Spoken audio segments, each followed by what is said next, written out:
The fire department showed up. Really? Because we set off. I told them. I called them. I'm like, I want you guys to know I'm setting off the fire alarm. It's not a fire. But they're like, sir, you can't set off the fire alarm and yes, ask I the can. fire department not to show up. And this woman looks at me. She's like, ooh, you look like the Black Mario. And I think she meant to say the bad Mario. But I was like, man, I'll take that all day. Coming up. That'll be fun. It's Rock. Your dad will? Yeah. Oh, sweet. Yeah. Good. I hope he says hi. Tell He him will. to say hello. He will. Good. Absolutely. Tell him to take his shirt off. Oh. You heard it here first. Feels deep. I was not ready for that at all. You could write any question and I put do it in a remember box, that, yeah. and we would talk actually about do it. remember that, yeah. Yeah, I think you asked me if I could baptize your cat. Did I really? I think so. That is the greatest. My life is way better. I will say that. And I'm not somebody who's like, oh, I've got ADHD, I forget things. Yeah. My life was getting unmanageable, gentlemen. You should always talk like that. I Yeah. love it. Honestly, God, like, you know where I'm at. And if you want to show up, you're welcome to. And I'm not closed off to that. But like, you were pretty content to be pretty quiet for quite a long time.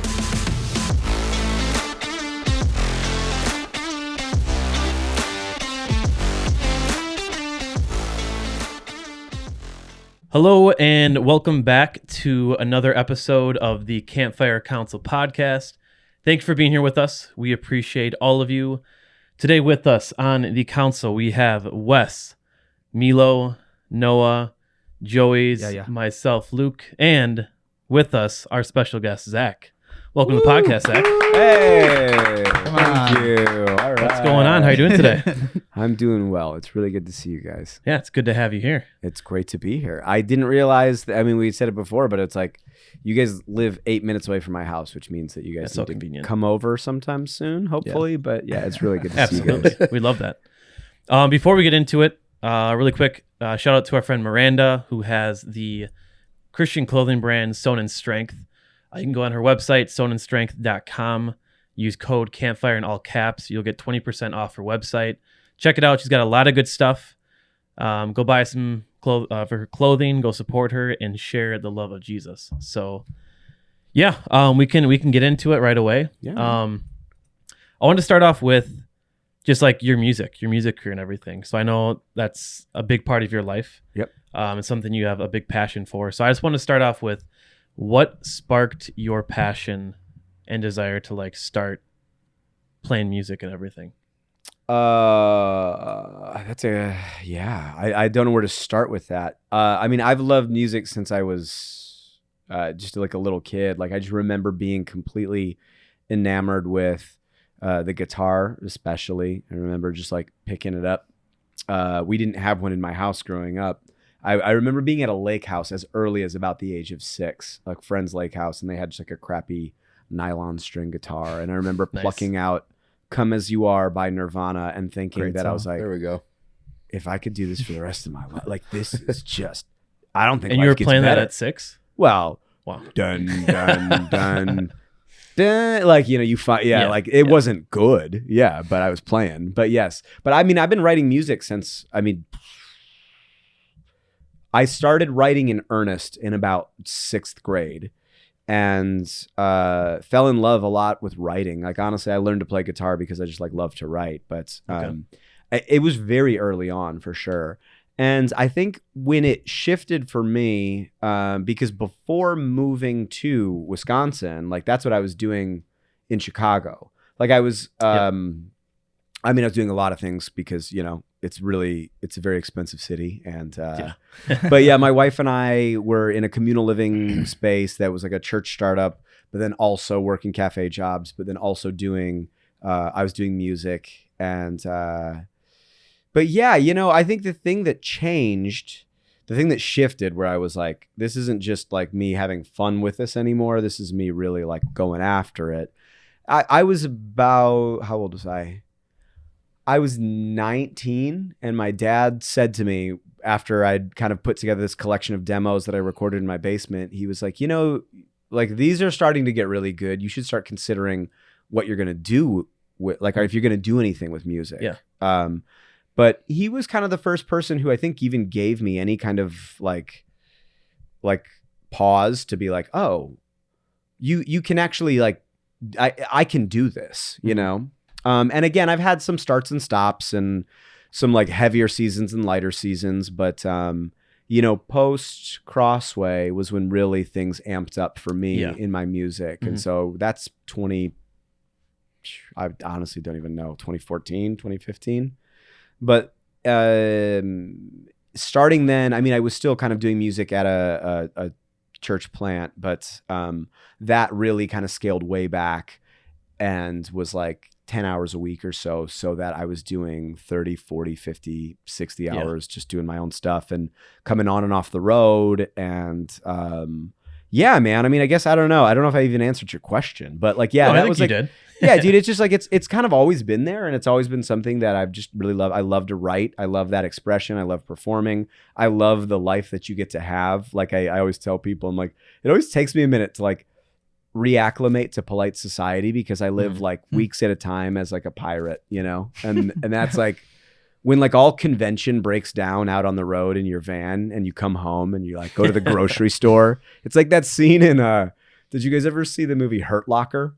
Yeah. Like, the guy comes back from disarming bombs in the Middle East, and it just like, it's this hard cut of him like pushing a cart through like the freezer aisle. And I'm like, oh man, if these people only knew, the things I've seen. But yeah, so no, I love it. And it's a huge part of our life, obviously. And, it's fun with kids now too, because they're starting to like play instruments and perform. And yeah, man, it's a big part of our family. It's a big part of my life. It's just a huge love of mine. That's awesome. And it's cool that your dad was the one to kind of encourage you to like, what are you going to do with this? Yeah, right. I mean, I think for the longest time, I just like assumed it was like, oh, it's a hobby. I don't know how, like nobody that I grew up with was doing it. Nobody, it was all very like, you go to college, you get a very normal, you study something, you follow that, you do that for the rest of your life. And music is the exact opposite of that. And so, like where I came from, I'm like, oh, geez, I have no imagination for this, but just having somebody like give that level of like, hey, I think you'd be good at this, and especially at that age, and it's my dad, like it did mean a lot, Yeah, that's awesome. Yeah. Where can everyone find your music? If you have like social media or like a website where people can, I'll throw it in the description. Cool. And that way people can look you up and listen to your stuff. The easiest way to find me is if you go to that website called Google and you type in Zach Pie. There is not another Zach Pietrini in the world that I'm aware of. At least not in any Google searches. But Zach Pie and all of my things you will be able to find. You don't even have to finish it. But yeah, like all of the streaming services, ZachPietrini.com, Zach Pietrini Facebook, Zach Pietrini Instagram, blah, all that. Yeah, it's there. And it's yes, he is Italian, and yes, he does look like Luigi. Very Italian, very Luigi.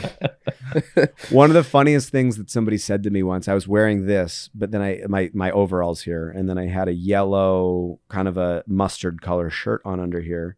And I was at the grocery store, and this woman looks at me. She's like, "Ooh, you look like the Black Mario." And I think she meant to say the bad Mario. But I was like, man, I'll take that all day. Especially said that way. I was like, am I doing it for you? I'm like, sweet. His confidence just went so sky high. Yeah, I didn't need it, but yeah, thank you. Yeah, that's awesome. So like, where's your? I mean, obviously from where you started, like, where's your music at now? Like, what's kind of your? I mean, I know you've been playing a lot of local shows, so like, how's it just looking right now with your music career and everything you're doing? Yeah, I just did my taxes, and that's never encouraging. But yeah, my career is at least, it's in this space right now, and one where I do think the nature of how I relate to the craft is going to be changing just because I have 3 kids. They're getting older. It's really difficult to raise kids while also being on and off the road constantly. Yeah. I get to have a lot of time with them when I'm home, but when I'm gone, it's very difficult because especially with little kids, they just grow up so like fast. Like you're gone for like a week, and then all of a sudden you come home and you're like, did you grow? Like, have you changed? Your oldest is 11? She's 11. Yep. Okay. Which is nuts. But right now, I mean, the way that my career looks, it's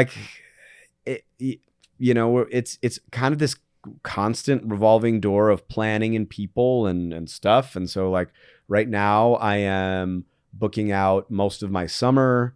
And then I'm also handing off a big portion of my booking to an agency who's taking care of like putting me on the road all fall, which I do like long weekends from basically mid-September till beginning of December. And that's all around the Midwest. So handling touring that way. But I'm also working on a record, which never ends. You're always working on a record. You know, it's like I just put one out literally like 3 weeks ago. And I'm in the studio. Nice. Actually, I was in the studio yesterday doing vocals for the next one, you know? So it's like, right away already. Yeah, that's just constantly a thing. But I'm also doing a lot of writing for film and TV. So like I've got a bunch of songs for different licensing agencies. And so songs then will pop up on TV shows and in movies and stuff. And so the doors are open and stuff, but again, it's like one of those hard things. Yeah, like one of the things that my wife and I always have conversations every year about, like, how is this going? Like, is our family okay? And you know, it's a really, honestly, it's one of the hardest things. Like I've got one of the most supportive, best wives for a person who is in this profession. That's awesome. So great. And has, you know, in a weird way, like we were both just like, hey, are we like cool being poor for a long time? And she's like, yeah. And I'm like, okay, cool. Because that's what's going to happen. Because she's like, I want to stay home with the kids while they're young. And I was like, and I want to be on the road. And so, and that's like, great support though. Yeah. Right. And again, we've both not pressured either one to like do anything other than those things. Like there have been times where we've had to shift that a little bit depending on like if we're hitting our, you know, are we paying our bills? Does everybody feel like we're getting enough time together? And that has changed. Like one year I got off the road and I was gone. It was 14 shows in 16 days and none of them were in the Midwest. And we were like, let's never do that again. And, you know, and yes, for those wondering, Zach will be touring the Super Mario World this next summer. So. Speaking of touring though, do you have a favorite place in the Midwest? And then outside of that, like what would be your favorite spots? Like, do you prefer playing locally? Do you feel like the crowd is better, or do you like being in like new areas that you can just, it's a different type of crowd? Yeah. I'm trying to think. What do I like? You know, I think what's always difficult about your hometown is that, like, because you're so invested and you love it so much, there's just so much also that, like, it's a really loaded show. You know, every time I play it, it's not just like, oh, yeah, we're just like playing, like, a little more pressure. Yeah, you feel it a bit more. And again, it's like in your hometown too. It's like I always want to like feel like I'm putting my best foot forward. But sometimes it's kind of hard. I mean, Milwaukee's not an industry city, you know, and then the Midwest really isn't even a industry region. Like people will point at Chicago, but Chicago, I don't really consider an industry city. So you're kind of running around to a lot of spots where like the arts, I mean, the Midwest is notorious for being bad at supporting the arts. Wisconsin is actually notorious for being the worst at supporting the arts. Awesome. Yeah, look at us go. Yeah, like we're like dollar for dollar where money's going. Sick, like guys, we're doing great. We're doing great. So but yeah, you know, like I love a good hometown show, especially when we have a release. And again, here it's like playing in Milwaukee. Like I do a certain spot in Milwaukee. I mean, Anodyne, we played there a lot. The Vivarium, which is a new Pabst place, is sweet. We played there last year, and so like, yeah, we've got some cool spots here in town for sure. One of my favorite places of all time to play is Spring Green, Wisconsin, which is, I don't know if you guys have ever been there. Oh, is that like a small shack in the middle of nowhere? I mean, it's like, but it's a big spot for music. It's huge for music. It's mainly huge for theater. Okay, but because it's like every summer it employs so many actors, and so it's just like a huge arts community though, even though it's not a big population. But there's a series there called The Shitty Barn, but then there's also a venue. Okay, so I do know. Yeah, you're right. You're totally right. That's it. But then there's a venue there called the Slowpoke, and it's just like literally it's like the best time every time, because the people who come to the show are usually actors, and they know as much as they know how to act, they know what it is to be a good audience. Sure. So that's one of my faves. You know, we've got a spot down in my hometown, oddly enough, like a suburb of Chicago, that is just like a wonderful little listening room that we love playing. But yeah, honestly, it's funny, man. A lot of the small towns that you end up hitting are just excited that somebody's playing, and so they really care, you know. Yeah. Where like and again, I love Chicago. That's where I'm from. But like when you have access to everything all the time, every night of the week, then like nothing becomes special anymore. Mhm. And so it's like, okay, maybe I'll go to your show. It's like, oh, I don't need your pity. Like I would love your like excitement, like. So anyway, but again, like we've got some good spots down there that we like to hit, and yeah, we've since kind of shrunk our touring radius because everything is just so expensive, and the margin for like money in music now, especially with streaming is just murdering the industry. Yeah, it's just killing. So many of my friends have had to stop or totally change how they. But like all that said, it's like you can't take as many chances because there's not as much money available because all of it has accumulated at the top of a couple of streaming platforms. Yeah. So anyway, but yeah, I mean, we used to tour a ton in the South, and there were a bunch of places down there that I really loved playing, but we haven't been back in a while just because it's totally impractical. Yeah. Well, I remember when Becca and I ran into you in Denver. Do you remember when we got got lunch together? Dude, that was so fun. Because you were on tour somewhere. Well, in you know what Denver, it was? right? Yeah, so I had a show. So I played at a friend's wedding, and then I was like, well, I'm out in Denver. I may as well just like be out here. And so yeah, I had like 2 or 3 shows that weekend. Yeah, that's cool. We're like, let's grab lunch. Yep. How do we even figure that out? Probably you posted something on social media, and then I probably posted something, and we just like Yeah. either you and Becca or you and I messaged, and we're like, let's grab lunch. Oh my goodness. Was Sarah out there too? No. I was it's out there visiting Becca because she was travel nursing. That's in Denver right. for That's a right. while. That's right. Yeah. That's right. Yep. Yeah. Oh man. So I know we were talking about kind of where you are at now with your music. Where, like, do you have any goals or a place you'd like to have your music get to, or are you pretty satisfied and happy like how it is now? Yeah, there's a couple goals for the future. I mean, I'm working on this new record, and this new record is going to be a very different thing for me. One, in that I'm doing a good amount of it myself. And weirdly enough, just playing, I'm not doing a lot of studio time. I'm doing a lot of it in my own basement, which again, over the years of just learning to record and doing a lot for like film and TV especially, I've had to just learn and get better at that end of the game. Ooh, sorry guys. I do this. I'm going to sit. It's I'm going to thing. sit. I know. I'm it. sorry. It's a just, Midwest thing. It's an Italian thing. It's this. I just want to do this all the time. It's a Luigi coming out. It's a Luigi. So some of it is like I want to get even more dangerous that way. I want to get better at that. I'm always trying to get better at writing. Goals are definitely getting on the road with a bigger band and just being an opening slot, doing that for a while. That's something I'm working towards as well. But honestly, I mean, it's just one of those funny things where it's like, it's really expensive to raise a family. So I'm always trying to every year perform a little bit better, get a little bit more money in. And that's, one of the measurables. The industry is tough because there aren't a ton of measurables, and it's one of those weird spaces, I think, that you can really just grind your gears for a long time, not really getting anywhere. And so I'm trying to, in one hand, hold gratitude for the opportunities and the things I've been able to do, while also be like, yeah, but it has to keep going up and to the right for me to keep justifying doing it. Yeah. So so it's not always specific, but the goals are always every year make a little bit more money, every year play some better shows, play more better shows. Yeah. And I've been able to do a lot of it largely on my own.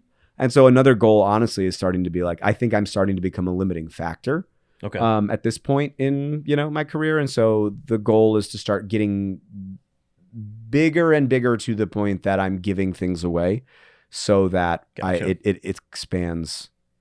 Because I can only do so much. There's only so many hours in a day that I'm like lucid or my brain's even useful, I have a question. Like, I was trying to figure this out the other day. I was like, what genre are you? Because I feel I feel like you're like a hybrid of like 3 different genres. Like, what would you say is like your genre? So, and it shifted, like when I first started playing music up here, it was definitely in like the folk countryer space. and I got bored of that. So for my last 2 albums, I love that. they're leaning more rock and roll. I'm calling it Heartland rock. I'm calling it dad rock. It's I like you know, that. Bruce Dad rock. Springsteen, Yeah, you yeah. know, but it's like Bruce Springsteen so informed so much music, you know, and I'm thinking about it in terms of like Bleachers currently, or like War on Drugs, or like that kind of like, it's like, yeah, dude, it's rock and roll, but it's got a lot of just like pop moves, or it's got a lot of like, yeah, like Bruce Springsteen, just like raw energy kind of stuff. So that's where I'm leaning. Definitely like something you would have heard on I don't know, like maybe like a crime drama from the early 90s, Dude, that's late 80s. exactly when I was just listening to it before you got here. I Okay. was like, this is like an intro to like, you know, something along the lines of that. Yeah, Like a yeah. crime And this show new in album the that 90s. I'm working on too, it's just like that's literally I'm trying to recreate what it felt like to like eat at the same crappy restaurant that I ate with my grandpa every like Friday night. It was called Russell's. It was filthy. Hell yeah. Like, and it was the best like barbecue beef sandwiches ever, but it's Really? like there was like stuff up in the rafters that was like stuck for like 20 years. And it's still there probably. Yeah, right. It's like, and it's like, this is what it felt like. And like they had a big screen TV in the middle of this room, like the big screen TVs that were like 3 Thick. feet out the back. Yeah. Yeah, Oh, you know? yeah. And it's like, and you could still smell the cigarettes even though they were like banned a couple years before. Sure. Like Yeah. that's what I'm trying to create on this next Okay. project, if that makes sense. Yeah, I like that. I was listening while I was working out today. I was listening to Denver sessions. Oh, yeah. And I have written down I think my favorite song that you wrote is "Can't Say Much Else." Oh, thanks. I liked it a dude. lot. That instrumental, it was I like that with that the was piano cool. and everything. But yeah, for those who don't know, Zach is very talented. So make sure you check out his stuff. We did see him. I know I saw you years back. Oh yeah. Yeah. You guys And came I out know to that show at Anodyne. I dropped the ball on your Anodyne, last yeah. show that you had, and I was like, we hung out afterwards. yeah. But Boo. Boo. I'll make Right to sure it, get 'em. I'll make sure that we show up to the next one you have, and at the end remind me if you have any like upcoming shows. Oh, you yeah, can let sure. everyone know at Tour the end. dates. Yeah. I Or feel like actually, you know that's what? every podcast they always Actually, run through their run it. tour dates. I would do it right now so we don't forget. Do you have any upcoming like local shows that people could check you out? You know, go see you. Yeah, what's the next one? We're doing a full band thing at the Harley Museum on the 26th Oh, of I did April. see that. Yeah, that's Nice. coming My up. dad will That'll be be there. fun. It's rock. Your dad will? Yeah. Oh, sweet. Yeah. Good. I hope he says hi. Tell He him will. to say hello. He Okay, will. good. Absolutely. Tell him to take his shirt off. Oh, Um, you heard it here first. Feels deep. yeah. I was not ready for that at all. That's so funny. That's amazing. But then I'm doing a couple of short runs, and a bunch of them will be here in Milwaukee. So I'm trying to think. It's like in May, beginning of May. I think I've got something here in town. Okay. But it's just me acoustic.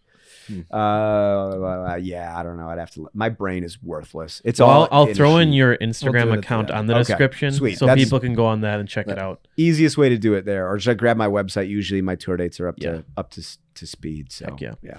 And I got one more thing for like in the music topic. So did you ever have any like highs and lows at any point of like, which I'm sure you did, but like, did you have any point where you were close to just I'm done? Oh yeah. And if so, what's something that maybe a word of advice for maybe anyone that's in like a similar boat or going through something difficult that helped you to get through it? Yeah. I mean, that honestly was me coming up here.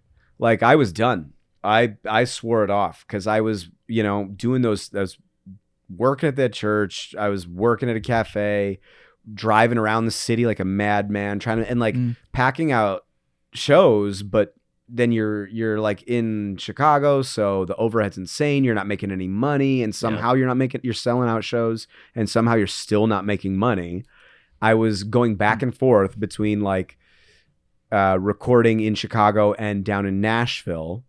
And I was doing it was like weekends. I'd get off work and I would jump in my car. Sometimes Kaylee would come with me and I would drive to Nashville, do like a weekend session, drive back to Chicago, Dang. work a whole week. And it's just like, I knew that was not sustainable, Mhm. but it really just wasn't. Like, it came to a point where it's like, none of this is working. Yeah. And I'm so burnt out. And this album I really liked, but it wasn't going anywhere. It got stuck in post-production forever. And I was just like, I can't do this.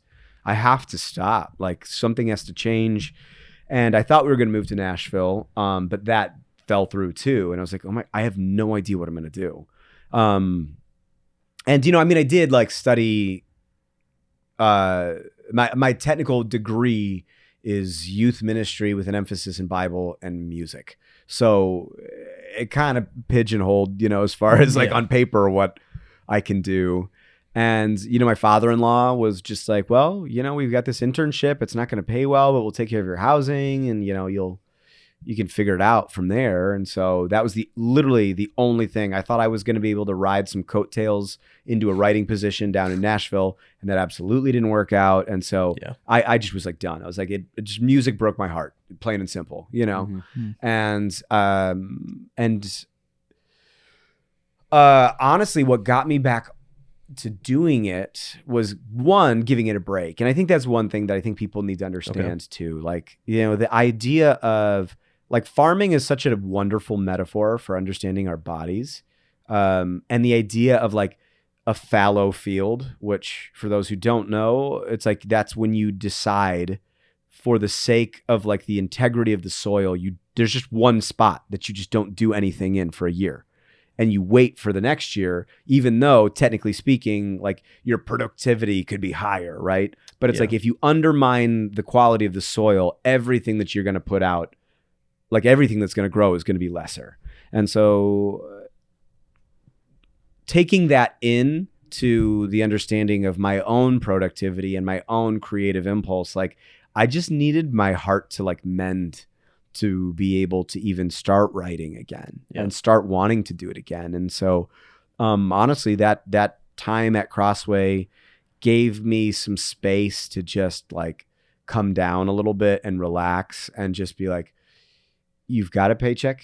You're doing these things like, and so, I mean, that would be my big encouragement to somebody, is that it's like, man, if you're just like smashing your face against walls constantly, I mean, some of that is just being in any kind of creative endeavor. But also there comes a point where you just have to, I think, be honest enough with yourself to be like, everything that I'm doing right now and all of my expectations for what this is going to be, they all need to be evaluated. They all need to be understood. They all need to, and I need to just pause, because I mean, especially in art, you're kind of just this like weird conduit where things are just bouncing around inside, and the job is to like wrangle whatever that is. It's a very like mystical experience. But like when you're in a bad place, that mystical, it's like, you know, people talk about like, well, if I go do this drug, I don't like it because like this, and again, whatever, no judgment one way or the next, but it's like, I am a huge also proponent of like, well, are you like a paranoid person? Well, you know, right? Or it's like, are you an angry person? Well, alcohol is going to make you more angry, right? And so I think if you're a heartbroken person doing anything, like continuing with it, it's like, well, you're going to make heartbroken art.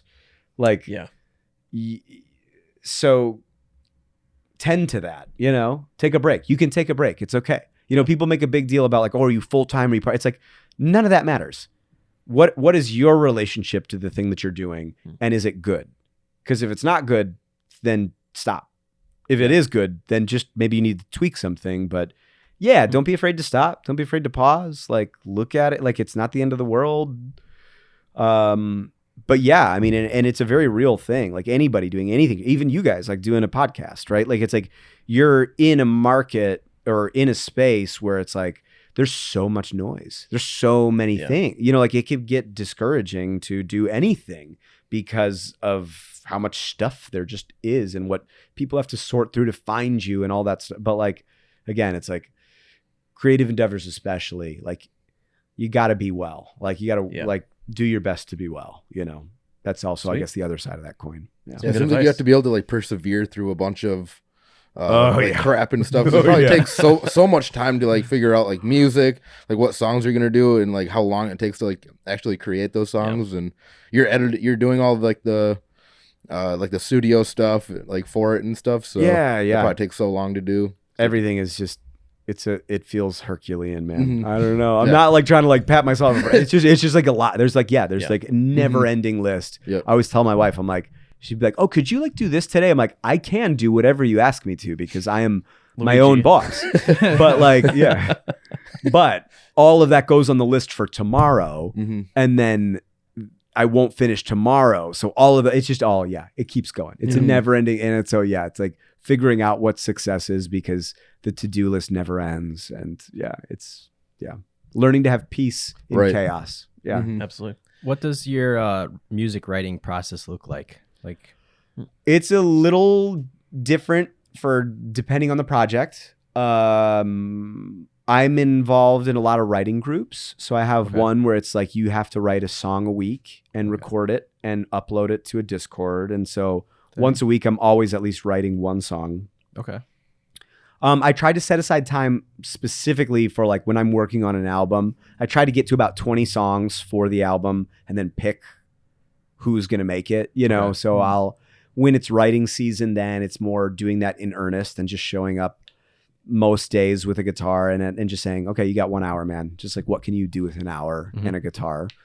But then also there's things where it's like, again, like doing the film and TV thing is way different because that's just like these agencies will be like, we need 6 songs that sound like fill in the blank. And then, so then it's just discipline, it's just like, listen to the artist, figure out what they're doing, figure out how to get close enough to that without ripping them off. Sometimes you get too close and you have to restart, but like, so that's a whole different, that's almost like, that's very much just like I equate it to lifting weights. It's like an exercise where you're just like, okay, I'm just going to study a thing, learn their moves and just recreate that. But a lot of it is just hyper intentionality and carving out time during the week to just say these windows, I'm just writing in these windows. I'm not doing anything else. This is just what I have to prioritize to make sure it happens. So do you just kind of like play with different melodies and try to put it together into a song? And a lot of times what it is, it's I'm kind of crazy. I was diagnosed with ADHD. Nice. Finally, I got some Nice. meds for it. I'm doing go. way better, guys. My life is way better. I will say that. And I'm not somebody who's like, oh, I've got ADHD. I forget things. My life was getting unmanageable, gentlemen. You should always talk like that. I like Yeah. I am that is- that person. I am that person. You are okay.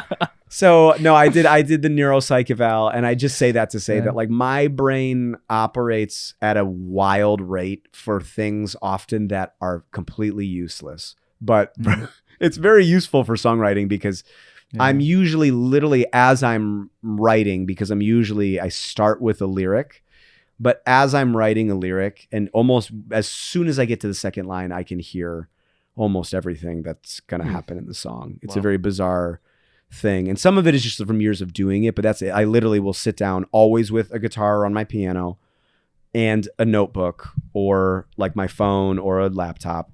But it all for the most part comes at once and it comes like multiple different versions at once. So I'm kind of an exhausting person to live with. If you could imagine, but like, your wife loves you. yeah, she does, but she's patient, but yes, that's, so I will literally,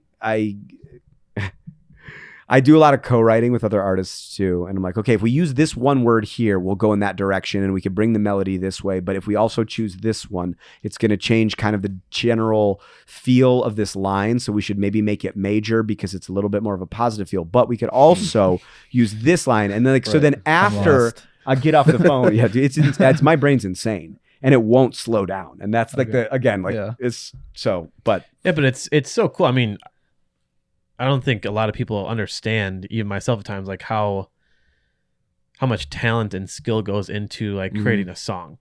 Like, sure, anyone could write a song, sure, but it's like the thought. You have to put together the melodies and the lyric to like go along with it and actually have it sound good. And then what are people going to want to listen to?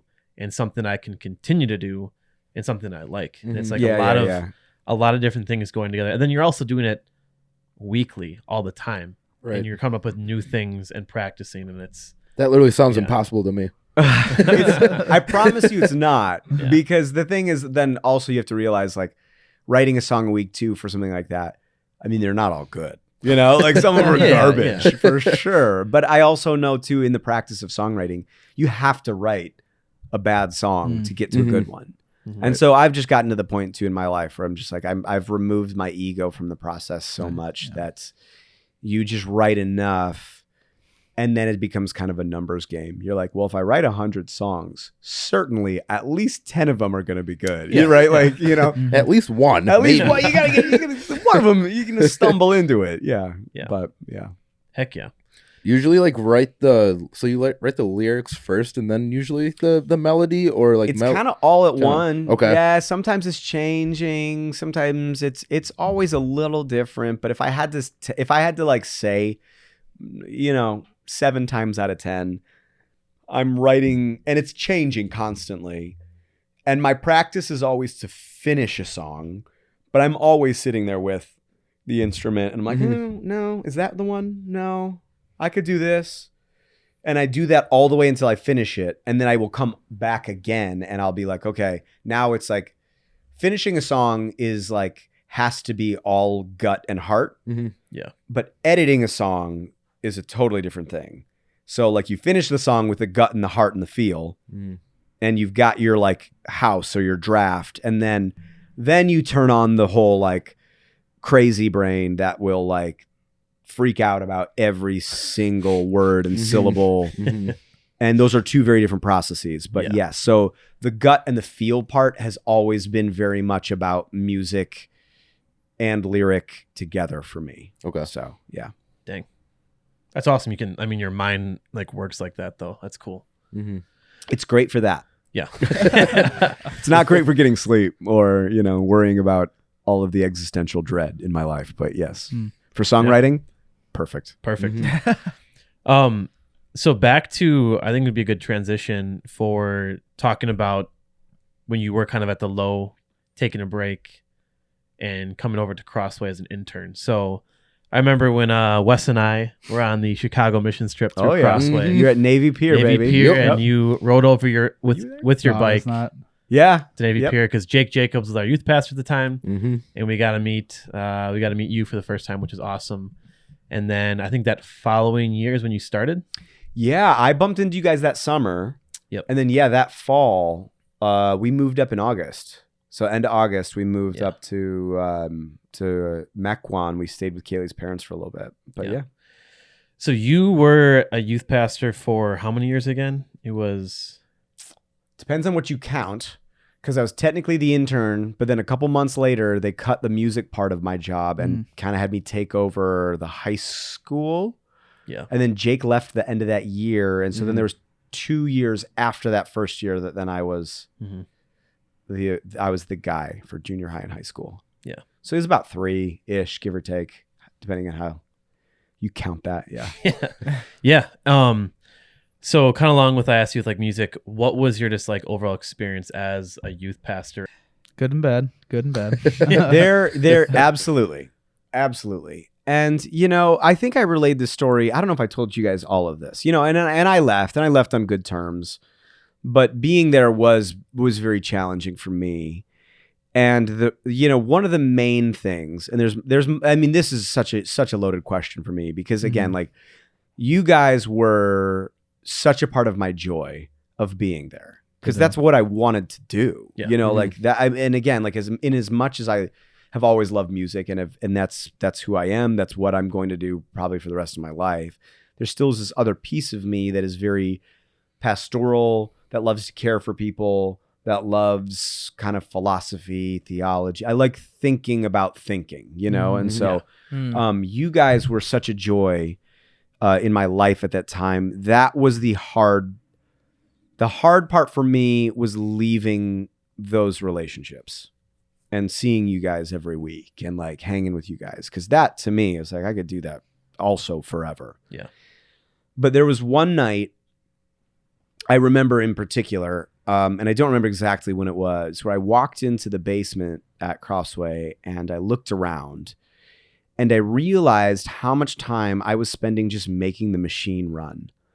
and I looked out at like 100 kids in that basement that I'm like, I said that I wanted to be a pastor, which in my mind is not what I was doing. I was making PowerPoints. I was sending announcements. I was like writing sermons. I was doing all of this stuff. And I had never been farther and farther away from the relationship, you know? And to me, that's all it ever is, you know? And my understanding too, especially of like the Gospels, and you look at like Jesus's life, and obviously it was more than just 12 disciples. Like you've got like all these women too who show up who are a huge part of that space, but you're talking about 20 people, maybe. Yeah. You know? And I think it's a lot of hubris that says I can manage something more than this, you know, because your life is like, really, when push comes to shove, do any of you guys remember one word that I said? I hardly do, you know, like maybe you do. And I think I do. I think I have some good Zach. You do. Okay. Yeah, you guys are kind. I wouldn't have. You should have said like 10 or 20 words. Yeah. That's true. No, I think I for sure, maybe like not word for word specifically, but for sure in like a broad sense. Okay. I 100%. It's tattooed on my butt. It's hey, I think this podcast just got explicit. Do you guys have any of those with the E on it? Or okay, Yeah, right. you're gonna have to show it now. Wow, that's true. Yeah, I think that moment was a big moment for me because I just was like, I'm just like programming Christian hangouts, you know? And that's not a thing I'm interested in. Like I'm interested in like being with people. Yeah. And the job was just making it impossible to do that. Like I had a few of you guys, and it's like, you know, we had that like discipleship team, and I think you were on that. I mean, I think you guys all on, or I don't know, you know, and so I had a few relationships that I was able to just like be there with people, but it was just there was just too much of a machine that had to be fed for me to feel good about what I was doing. Yeah. And so, yeah, you know, and honestly too, Germantown was very lonely for me. Like it's a lonely place. I remember getting this sense that people were very insular there. Like you moved to that town for a reason. It's a square 8 miles, right? And it's all internal facing, and no door of any home opens up and you can see the other person's front door. Like there's no town center. There's a little spot where everybody can go to get stuff, but everybody's moving around, bouncing around. Like there's no like the communal sense of that space, the communal values of that space just seemed so fragmented. Yeah. Like I would just hang out at Sendik's and I would just walk because I was like, I don't know what people are doing here. You know, Kaylee and I would go down to like Milwaukee and hang out, and nobody would go to Milwaukee, and like making friends was hard because everybody already had their friends. So it was like those pieces were difficult. Like the part that was wonderful was just like messing around with you guys, you know, like I loved that. I loved the discipleship team where it was just like a few students and we were like really kind of just like digging in and I think giving like students space to like exercise what you believe, try stuff out. Like, I don't know, do you care a lot about this cause? Like raise money for it. Do you want to learn about this? Amazing. Let's do it. Like, and then getting to walk through some pretty dark places with a bunch of students. Like that's all I wanted everybody to be like, bring your doubts, man. Let's go. Like that's interesting to me. Any of you people who like have all the right answers who are like cozy here. I mean, I don't know if you guys remember this. This was something I remember was I like went after like homeschooling.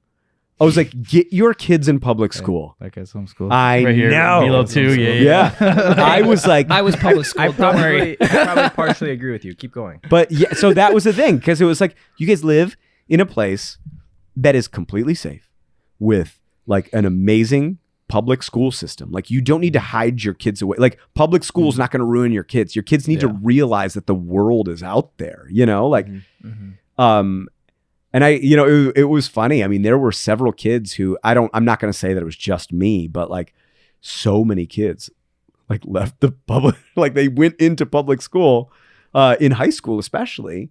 I was one of them. Yeah, right. Like, and that like because to me, I'm like, this makes no sense. It makes absolutely no sense. Like you are at some point in your life gonna have to live in the world. Right. Yeah. And again, I like and there's nothing wrong with that. Like there's nothing wrong with that. Like let kids learn who they are. You can't learn who you are by just like sheltering and pulling people out of these spaces. And so yeah, that for me was always tough because I'm so much of a person who's like, man, like the most earnest and honest thing I think I have encountered in the Bible especially is when that like guard goes to Jesus and his daughter is dead and he is just desperate and he's asking Christ like show up, right? And show up and heal her. And Jesus looks at him, he's like, you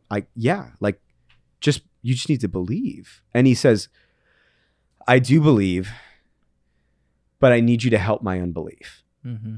And to me, that is what is real.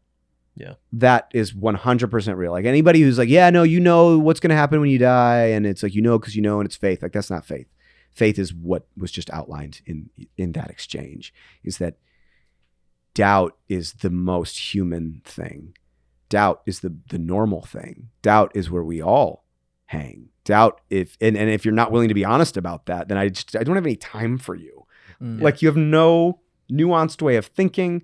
There's nothing interesting about that, and there's nothing honest about it. So you can't even have a conversation. And so I felt like a lot of my time there was spent building something that at least on the parental level, there was very little interest in. Yeah. Mm-hmm. So it was like, oh, you're going to just like hang with our kids and like, it's going to be fun. And I'm like, well, yeah, we're going to have crazy amount of fun because I love that. Right. Like, yeah. But no, I'm not just here to entertain your kids. And honestly, like the fact that that's what you want me to do pisses me off. Mm-hmm. Did it feel more like daycare than it felt like you actually pouring into people's lives, except for like the discipleship team that you had in a sense? I wouldn't say like daycare. It just felt like people wanted, again, it's like that same thing with homeschooling. It was like they wanted me to provide a fun Christian alternative. And I didn't want to do that, I wanted you guys to, and I don't know if you guys remember this one either. Like one of the reasons that I every semester we would do that thing, you could write any question and put it in a box, and we would talk about it. I do remember that, yeah. And I love it. I think you asked me if I could baptize your cat. Did I really? I think so. That is the greatest. And I was like, about right. Yeah. No, you didn't have it, so it wasn't you. Maybe not. I thought it was you. That sounds like a question. No, for sure. Yeah, for sure. Sounds like something I would have said. But I love that, right? Like we could laugh about something like that, and then somebody would ask something about like, well, what should I say to my like homosexual friends, right? And it's like, I know you've been told something. And again, it's like, I don't, like, I'm going to tell you too if I don't know, but like, let's at least have a dialogue about it. Let's talk about it, because I'm going to treat you guys, or at least I think this is how I did it. You guys obviously you could tell me, but it was like treating you guys like humans, treating you guys like you are capable of having your own thoughts, like treating your thoughts as acceptable and good, like treating your curiosities and your humor as good, treating your doubts as good. You'd and like, oh, sorry. Go ahead, Noah. Oh, I was just gonna say, I was like, you'd be really good friends with a guy, famous guy named Tim Keller. Tim Keller talks so much about doubt.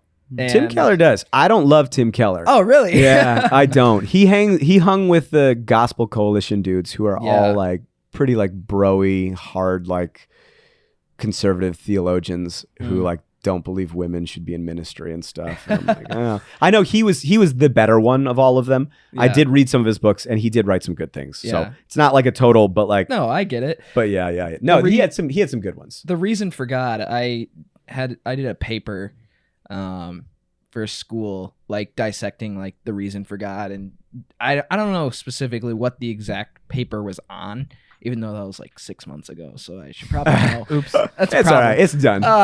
Anyways, but I loved how much, like, because I didn't understand, for me growing up in the church or whatever, that like doubt was like a good thing. Like I didn't understand that. I always viewed doubt to be bad. And then when I read his book and I started to learn more from a couple different pastors, reaching like and just trying to understand doubt, I really found that actually doubt is a good thing in forming your faith. I remember Bible study like 2-3 years ago or something. Yeah. We were talking about this, and you said that you didn't have any doubt that that God exists. You didn't have any doubt that about Christianity. Yeah. I was like, what the heck is wrong with me then? but that, you know, that I also knew that you were young and you're still learning, and you know that I was sure that what you meant wasn't necessarily you had absolutely no doubt, but maybe that was something you had to realize. Yeah. And even with that, right? Like, even though I can feel, right? I can feel that I don't have doubt. You know that it's true. Yeah, exactly. Right. But there's still that, obviously, that element of like the human nature is like not always 100% sure on something. Oh yeah. Yeah. And so, yeah, it's good. I've learned over time it's good. And Yeah. understanding that even now, like you were saying about trying to help, in a sense, exercise, like helping kids or specifically students work through their doubts and like process it and try to figure it out even on their own and in a space that's healthy, right? Like that to me, in terms of ministry, is so rewarding. Oh yeah. It's so rewarding. Like having those porch conversations of sitting there and you're just going deep, like into the mind of the student of like what do you actually like believe and think and stuff like that. Like that is so cool. Yeah. Yeah. There were a lot of really, really rewarding moments of walking with students through that. But and again, it's like, what I was seeing like often and with a lot of you guys, like, and again, having those like kind of offline conversations, and, you know, I feel like I personally, with my expense account, financed a lot of latitudes just from having meetings there and working there, just like coffee with students especially. But you know, remember, like, this is like a great contrast, right? It's like this dad comes to me and is like, well, what would you say as the new youth pastor to like this Hunger Games movie? And I'm like, I'm talking to this other student about why they want to kill themselves. Yeah. Get real. Like, Yeah. what are you doing? Like, you have no idea what the heck's going on with your kid. Yeah. You know? And that's not like, I'm not like judging them for that, but I do think that was like that is like a thing where you're like, guys, these students are in the throes of some very serious things. Don't demean them. Don't ask me to like give them something like, I don't know, just like, again, just like a Christian, an alternative to like going out on a Friday night. Like, this is like life or death, you know, like this person's gay, like, and they want to die because they don't feel like they have anywhere that they can be, you know? And I'm like, I'll be wrong if you guys want to be like, you know, yeah, we have a very staunch idea about like what sexuality is, and because of that you need to uphold that. I'm like, no, I would rather make sure if you need that level of like specificity in your life, fine, but leave these kids out of that then, because I'm very nervous that this person who doesn't think that if their parents find out X, Y, or Z about them, that they are no longer going to be loved. They won't have a place at their home. And for some of them, that was true. That was 100% true. And so, yeah, again, it's like you're sitting here and you're like, guys, I'm not going to just keep building this machine bigger. These kids are like, some are in like desperately hurting. Yeah. I'm not going to waste any more time. Like, and again, I love dodgeballs as much as the next person. Like, you guys know that. Like, you remember. But like, Hard. yeah, I sweat, man. I try real hard. But like, you know, you do that as a way to, again, just be human with people and have fun. These other things are just like, man, like this is just, it's just a slow reason to open up a door for other conversations where trust can happen and people can find a home. And again, I don't know if you guys remember, one of the big things about calling the ministry Roots was I went back to that passage about the man sowing a mustard seed in his garden because it's a weed, which is insane. You would never sow mustard in a garden. But the idea being then that like that attracts everybody. Everybody has a home in that space, right? It's like all of these gangly birds of the air come and they make this their home. So you're taking this thing that you would imagine, especially culturally, as being so like essential to like growing what you need to eat and sustain yourself, and is like revered and held up as like land. And you take that and you turn it into a space for everybody who doesn't have a place. That's what I wanted. Yeah. You know? And Zach, I gotta say too, like the impact you had on my life too as a youth pastor was like incredible. So I just want to say thank you for, I mean, those 2 years that I had, and mentioning the discipleship team again. You really helped me learn how to like exercise my faith in ways that I wasn't doing beforehand. So like coming to high school, it's like I grew up in a Christian home. Like that's fine. I went to church, I went to youth group, played the games, listened to the verses, recited the verses. And when we were in that discipleship team, like you had us practice like fasting. You had us practice like, hey, who's someone that really pisses you off, that you do not like being by, that you don't like talking to, you don't like hearing talk. You're like, you're going to pray for them. You're going to pray for them for like a month straight every single day. And we're going to see what happens. And it's like, things like that really challenged me in ways that I wasn't doing, and you really helped with that group of people. So I know it sounds like there's things that you definitely didn't enjoy about it, but with you knowing or not, you impacted probably a lot more students than you thought you did. So Thanks, man. like that was a huge part of my testimony. And it was difficult though, because my 4 years of high school, I had 3 youth pastors. Yeah, dude. It was rough. And Yeah, there's that fast turnover too, right? Like, yep. because we had Jake Jacobs when I was in 7th and 8th grade, Shout and out. you came along, and Jake. it was really cool because God blessed me with, and you weren't just a youth pastor, like you were, I really considered you like a friend, a mentor. And like, I know there's times when I came to you, I was going through some stuff, I was able to talk to you, I was able to hang out, like we could just laugh and hang out. Like we'd go to Oasis, like really good times, just like fun trips. And I really appreciated your wise words, and like you actually genuinely pouring in your care and love, like you're talking about. Like it's something that that's what you're there for, and it helped a lot. And it truly, like honestly sucked when you left. Like after those 2 years, like, and it's nothing like it. I learned a really, really good lesson in a really hard way, because I was kind of just coasting with my life, with my faith. Like I didn't know anything. I still don't know anything. I'm like, Man, come on. I'm getting into high school, and it's like life is so new. I'm just like figuring out what this whole life thing is, and God placed you in my life to like help guide me, which is awesome. And then like that, you were gone. Yeah. And I was like, honestly, God, I was pissed at God.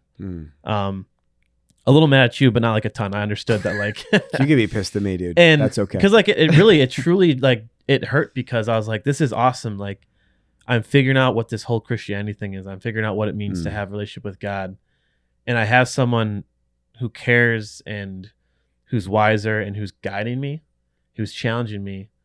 And then it was gone, and then we had another youth pastor come along, and he left, and we had another youth pastor. Yeah. And it was like, I don't know. It just, it really sucked. Yeah, it And does. later on, I came to realize it's like, you can have people, you can have community to help guide you and encourage you, but it's like your relationship with God is not based on that. Relationship with God is based on you having a relationship with God. And God taught me that really fast. It's like, Zach is great. Zach is a wonderful guy, and I place him in your life to guide you. But you need to learn how to have a relationship with me, not through Zach, and not rely on Zach or someone else. So, it's like I said, it's a really big part of my testimony. And I did have a couple years where it's like, I just didn't really care. I never really like strayed away per se, but I was just like, you know what, like why I tried. Yeah. And by the grace of God, I was able to get back into it through some great people, through CrossFit and everything, and just like opportunities with Bible studies. But I just want to thank you from my heart for your genuineness and your love and like your care for the students, because it really, really impacted me in a positive way. Oh, thanks, So, man. yeah. Well, and also you can be mad at me for leaving. That's a hard thing, dude. That's like somebody's like in your life and then they're just like, see ya. Like that's confusing. Mhm. Even if you can like cognitively get there, it's still like, it still hurts, Absolutely, And so like, I can own that for sure, man. Like, I'm sorry if that did, but thank you for saying. It Like, I was, appreciate it's that. 100%. It was 100% necessary. And like, it's obviously you're pursuing your passions and like that, there's nothing wrong with that. God brought you in for the 2 years and he used you, and then you were somewhere else. It's life. It happens. Yeah. People like I said, that's something I learned is people come and go, their seasons. Yeah. And you can't rely on those people to when your faith should be good or not. Mm-hmm. So I Very feel well that. said.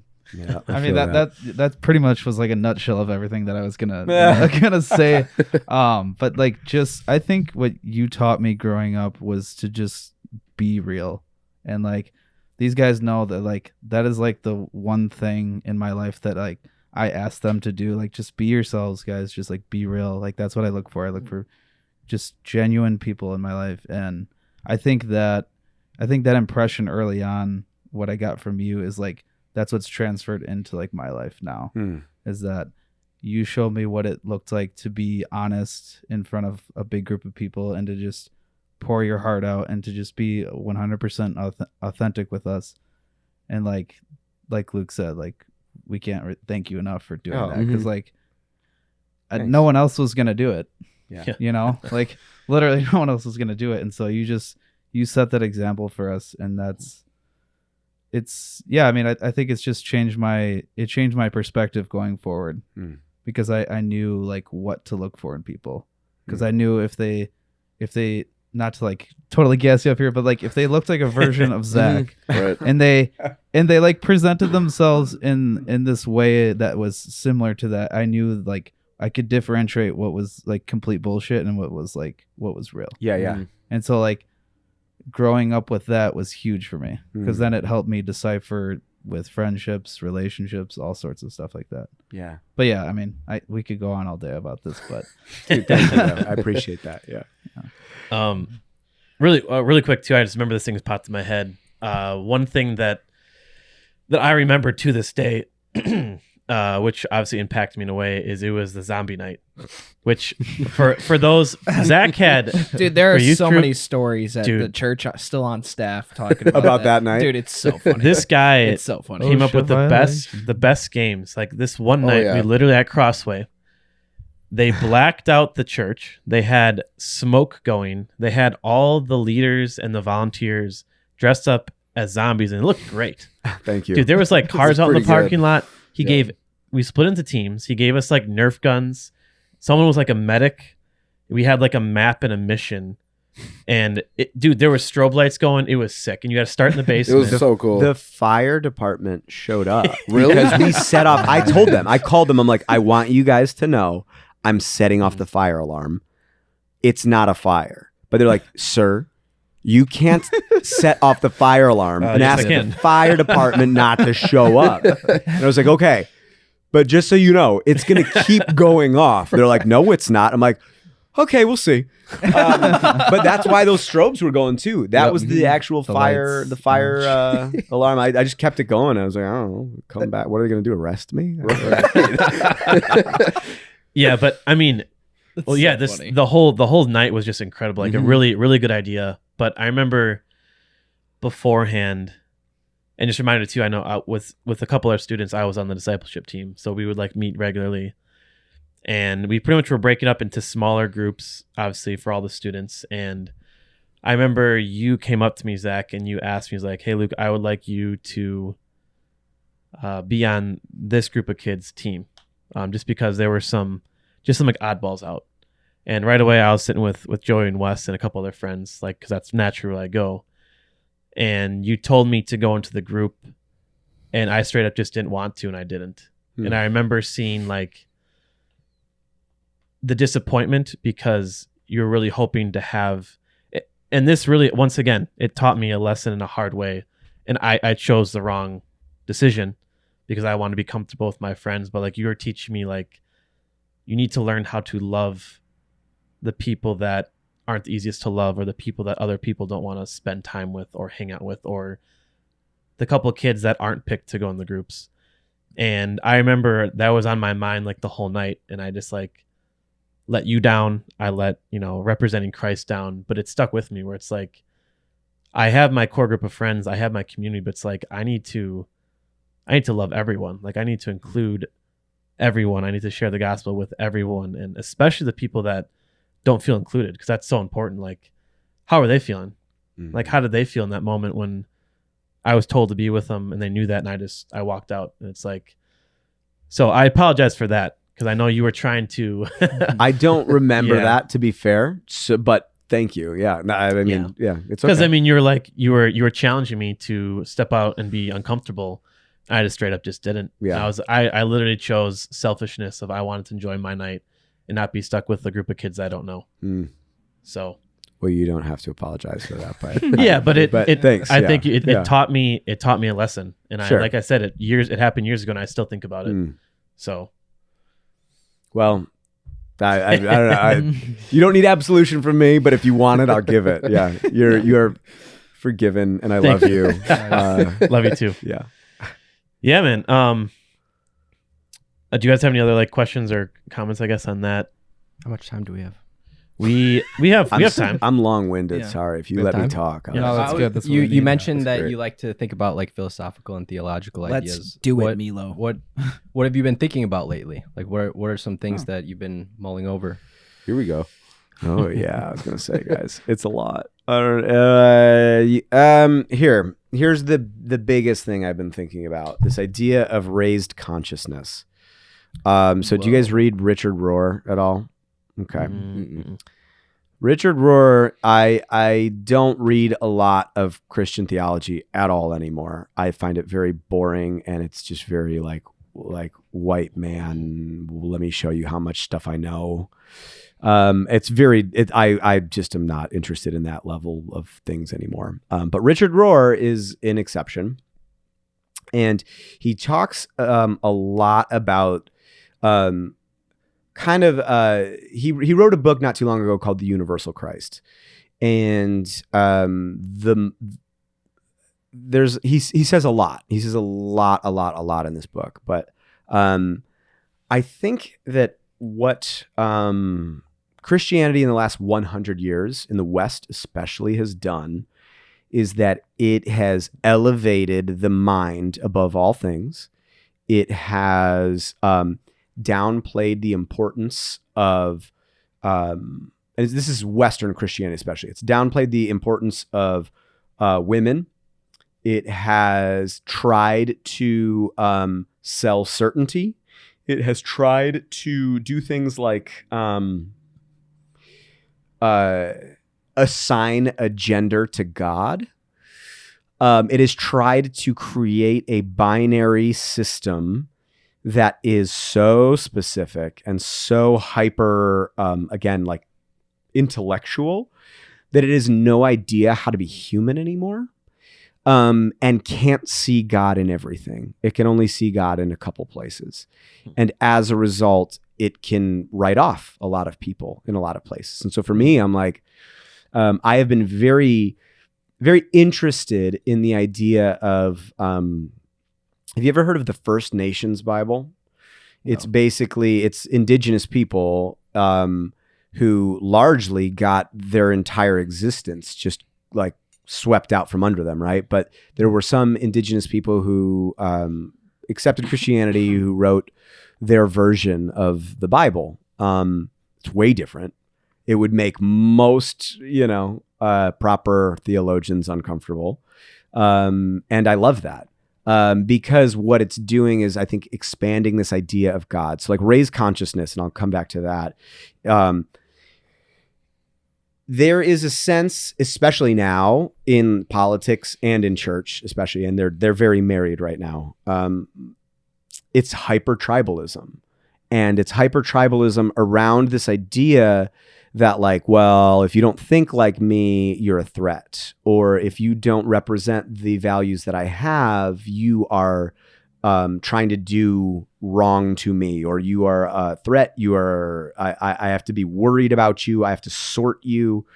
And when Christ comes, he literally has to come and exist in a system. Otherwise people will not understand him. Right. So he comes as a man and he exists with flesh on his body and lives among people. But most of the time that he is there, all he's doing is reversing power structures. Can you repeat that? What you just said?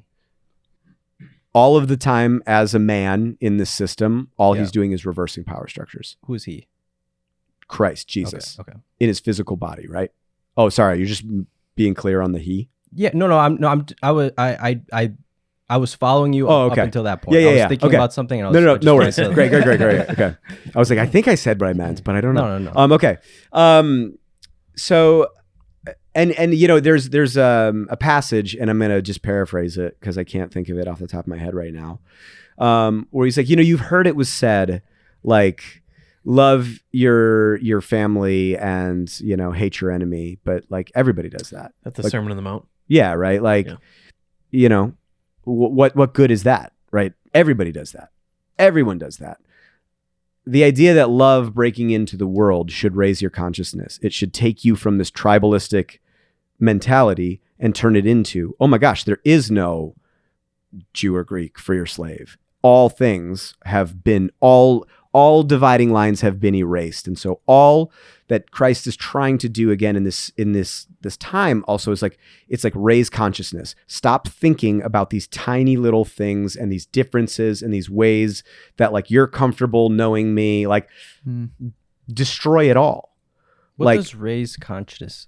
So now you're taking your mind that is used to saying something like, well, if you're, you know, and again, like take this country, right? For instance, right now, like conservatives particularly, who are who cannot see past the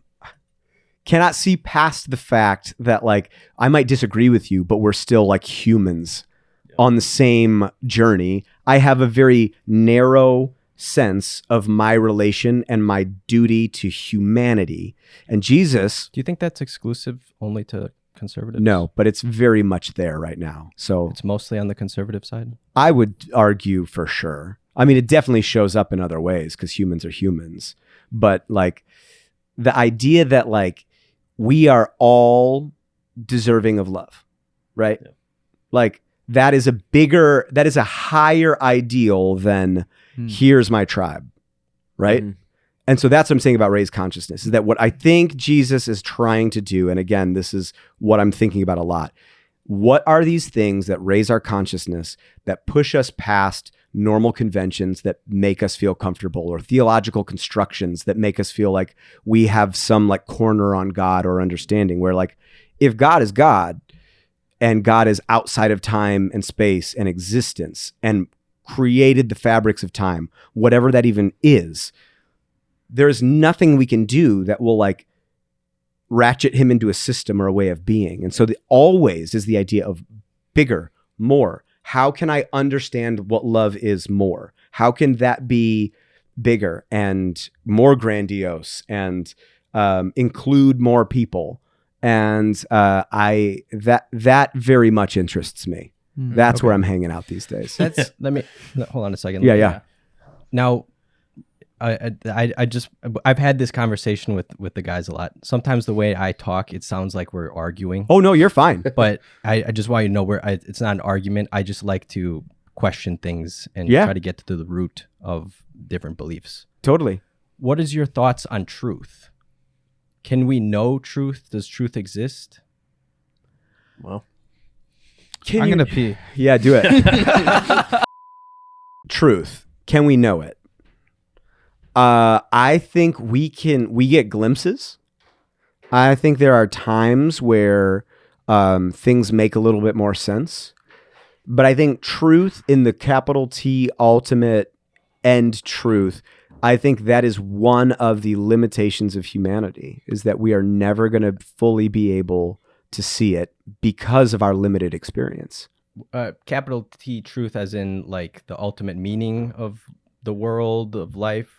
Capital T truth is in like, this is true every time, 100% of the time. You can look at it from the way you're looking at it, and it's true. Oh, thank you. You're doing the Lord's work. I tell him that all the time. So I don't know that we can. I think we can get close. Mhm. I think there are, again, moments in life where there's like deeper understanding. I think there's more clarity. I think we get every year maybe a little closer. But I don't know that we ever land on it. I think it's always this elusive piece that we're going to be seeking, you know? Do you exist? Do I exist? Oh boy. I think so. This is a good one. I hope so. I Yeah. think so. Yeah. You don't know? I'm mostly sure. Are you asking if it's a simulation or? No, just that. Do you exist? You could be in a simulation. I mean, you could, but I don't think I think that's a hard thing to make a case for, you know? Right. But then to say that that's like, again, okay, like, are there simple truths that we can know? Sure. Okay. What's an example of like a simple truth? If I chuck this at your face, it's your face is gonna bleed, right? Okay. Like, Yeah. I know that. But it might not. Okay, but it's gonna hurt. How about that? It might miss. But I'm saying if I throw this at you and it hits you in the face, Yeah, maybe my skin is really strong. yeah, you want to try it? No, I don't. Should we figure it out? No. Yeah. My point was just that that's something that you know, but you are not necessarily certain of. Sure. So there might be a difference between knowing something and being certain. That's kind of the way I think about it. Like there's I can know the truth. That doesn't mean I'm certain about every truth or even any truth. So you're saying you could know something that's true, Yes. and you don't know that you know it. No, I'm not certain of it. If I had to put a probability that it is true, Mm-hmm. a number on it, it's not quite 100%. Sure.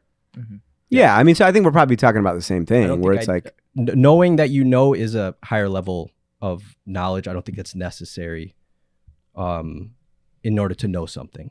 I don't think you have to know that you know, because if you had to know that you know, then you would have to know that you know that you know, and it's ad infinitum. it just goes, yeah. Wow, that's So one thing that I have, just because I know you're talking about like capital T truth in a way, when you read scripture, you have Jesus say, I am the way, the truth, and the life.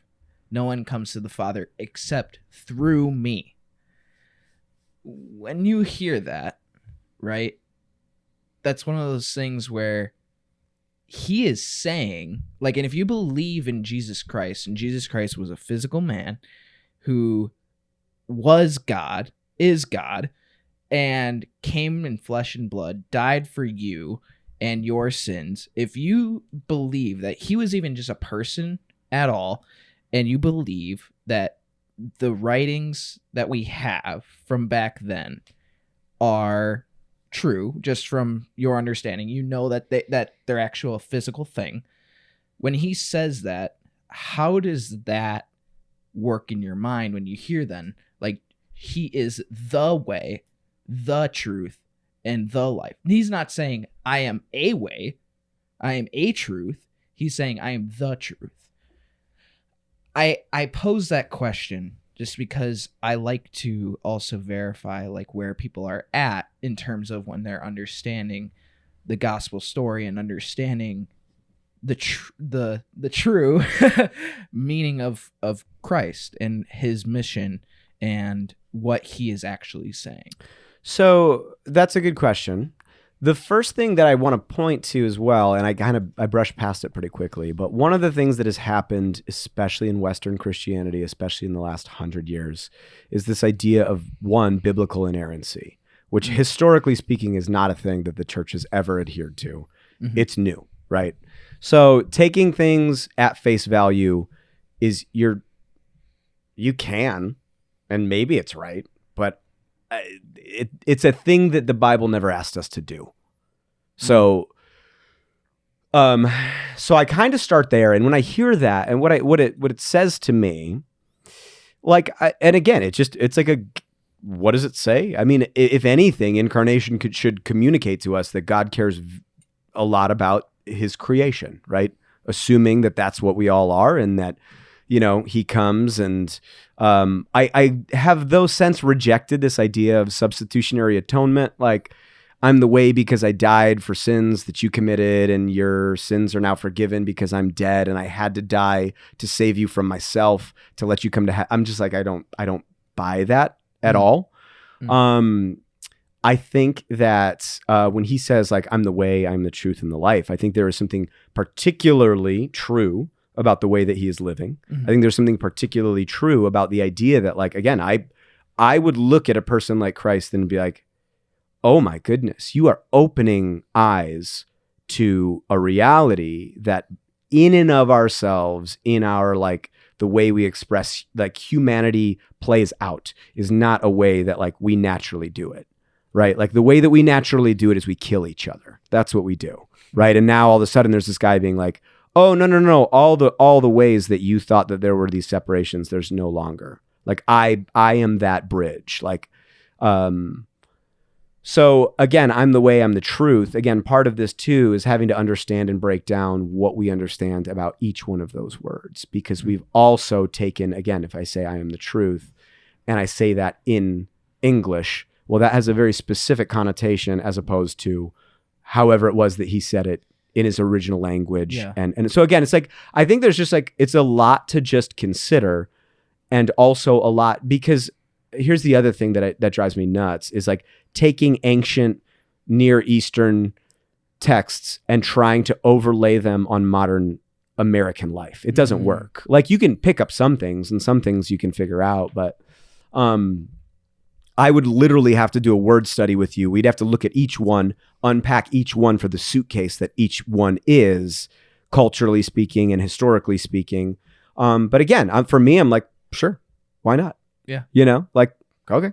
Yeah. Like, there's no way in the expression of Christ's, like, living in and amongst humans that I, like, turn my nose up at. Like, if anything, I'm like, more of that. Like, we need way more people who look like that living in this world, who would literally sit there and, like, pray for the people who are, like, nailing him onto a cross, right? It's like, that is not a human idea off, right? Like, like, we have that sense because of these, like, beautiful examples of sacrifice, of this like the beauty and richness that exists when you start to say things like, well, who's my brother? Who's my neighbor? Hey, it's everyone. Yep. Not just the people you like, right? It's like, it's the ones that don't look like you. It's the ones that you're being like, get out of this country, right? It's like, so for me, I'm pretty open these days, and I'm like, is it true? And I guess when I say, is it true, right? We were talking about truth. How does it play out? Because if something is true, but it plays out and it's like unloving, unfeeling, not like, isn't like for the good of people, then I don't care if it's true. It sucks. Like, and I will die on that, you know? I'm like, play it out, man. I don't know. Like, does your faith make you better at showing, like, does my faith make me better at showing up to my wife? If it doesn't, and I'm like, yeah, you know, women really shouldn't have opinions, and they should, like, no, that is not making me a better person, right? Like, then it's not true. And that sucks, because if I'm like, we swear on this? I'm sorry. I've been trying to monitor. Okay, you did. I thought you did too. I just didn't want to ruin the explicit thing or not. Right? We are open for whatever. Okay. So, All right. Just be real, right? Hey, yeah, there you go. Right? Okay. Yeah. So I know, I'm sorry. I kind of danced around the question. That's kind of how I think. But did I get close? Yeah. I mean, I was more trying to poke you in a way of, like, trying to understand, like, do you believe that Jesus is the truth, like the truth, when he says he is the truth? And I didn't mean it in the way of, like, truly trying to, like, test you and be like, what do you actually believe? Like, No, yeah. Just like, see what comes up. Yeah, exactly. Just because I find it interesting. So in a couple minutes, I will keep this short because I know I can be very long-winded. So I apologize for like Okay. We love talking it. so It's much. all good. That's why we Okay. have you on here. Yes. All right, yeah, because I would just go. So my entire life, I have grown up in the faith. I was raised in a church, educated for college, again, Bible and ministry, like studied all the stuff, done all the things, worked in churches, employed by them for a while, And I don't go to church anymore. I don't do those things, and some of it is out of, for sure, like some pain that just needs to heal. Yeah. But for me, and again,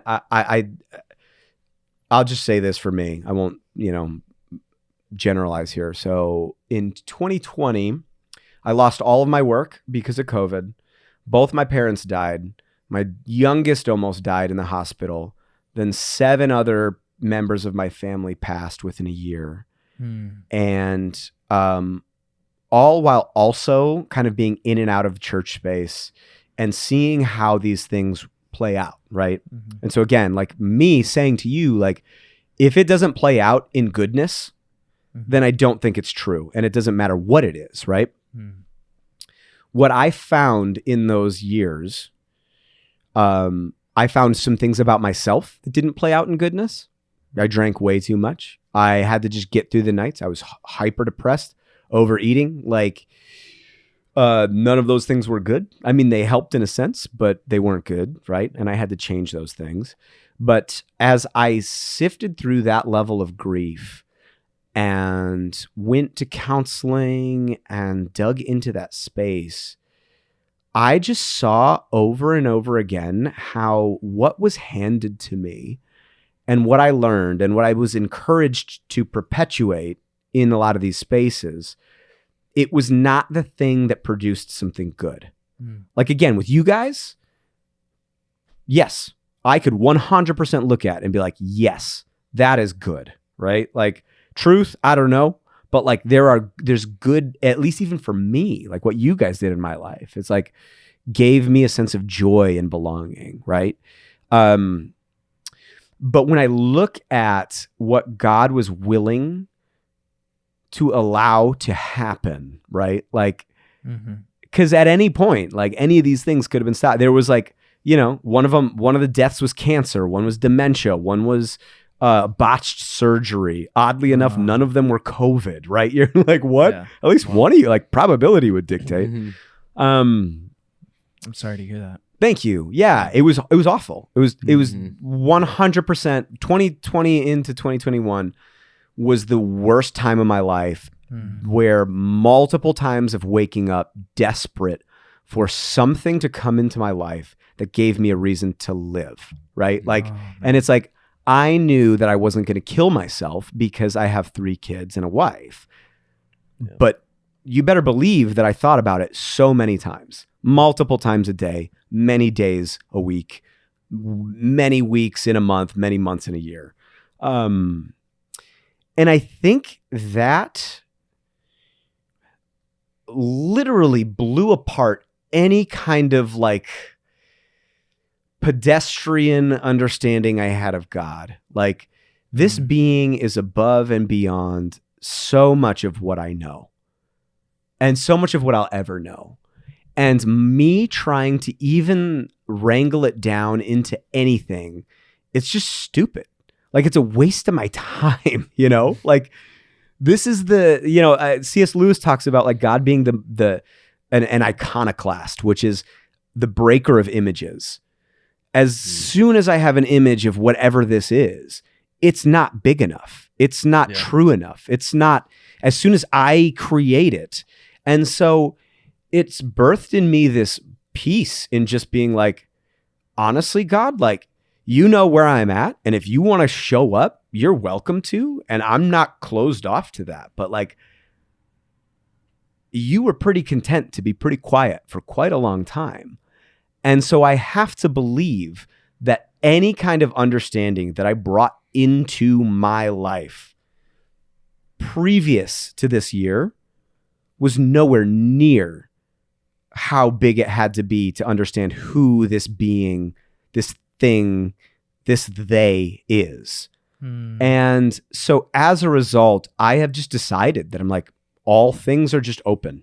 I am going to open my hands and I'm going to say, I don't know. I created a lot of images. I had a lot of expectations.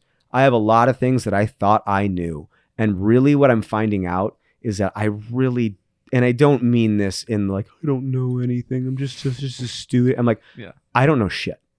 Mhm. Like, this is a thing where like clearly something else is happening that is beyond me.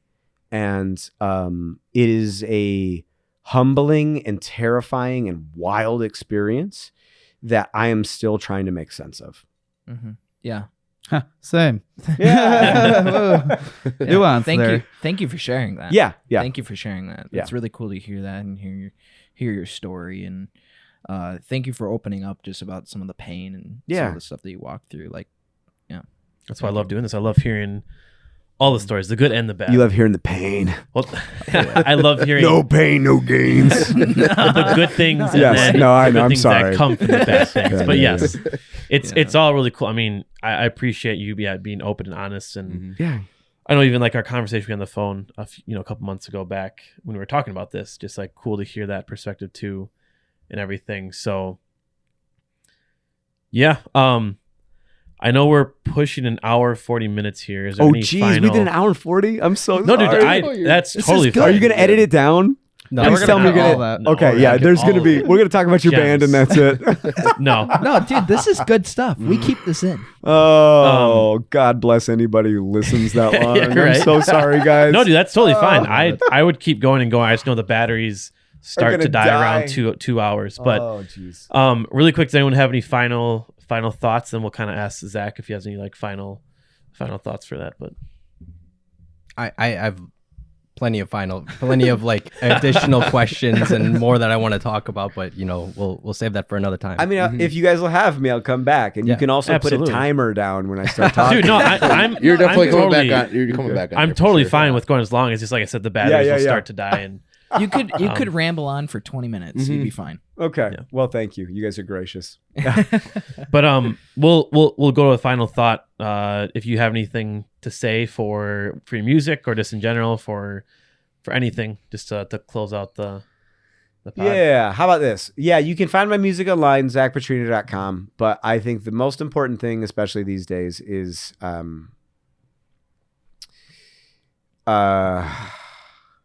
man, we just need each other.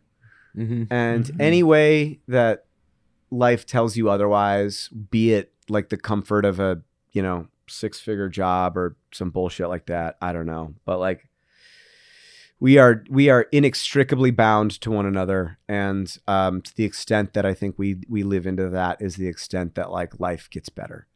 And I just hope, if anything, and again, I know we kind of covered a lot of stuff. It's just like, man, we can't do everything, but in all of the places that we show up to and all the places that we exist in, those are the spots, right? Those are the things. I can't change legislation by myself, but when I go to the grocery store, I sure as hell can give dignity to whoever I show up to and see. Yeah. And Yes. and can love anybody in those spaces. My home is a canvas of the world I want to make. And I would say that to anybody who has 4 walls or even just like a car or not even like a bike, right? Like if you have it, that thing can be a vehicle for creating beauty in your midst. And that is the only thing that is like, it is the delicate thread that's holding humanity together right now. So just like lean into that, Yeah, well said. Mhm. That's great. Yeah, but thank you again, Zach. We really Oh, man. appreciate you coming on. We could definitely have you on again down at some point. Dude, yeah. We could talk for bring me hours. on for like a UFO episode or something weird, Yeah, dude. Right there. Okay. Right there. Oh, I yeah. got you. Oh, yeah. Then, or just like some bizarre, I don't know. Yeah, absolutely. I'd love to get 100%. into that. Let's go. Yeah. Anything that's weird that you want somebody to just like get passionate about. Yeah, bring me on. Yeah, absolutely. Yeah, but thank you again. That conversation was awesome. We appreciate it. I hope everyone, if you made it this far, that you enjoyed everything. Remember to like, comment, subscribe. Also, turn on the notification bell so you know when we drop new episodes. Bing. And thank you again. God bless you. And we will catch you next time. This is the Campfire Council Podcast. Yeah. Noise.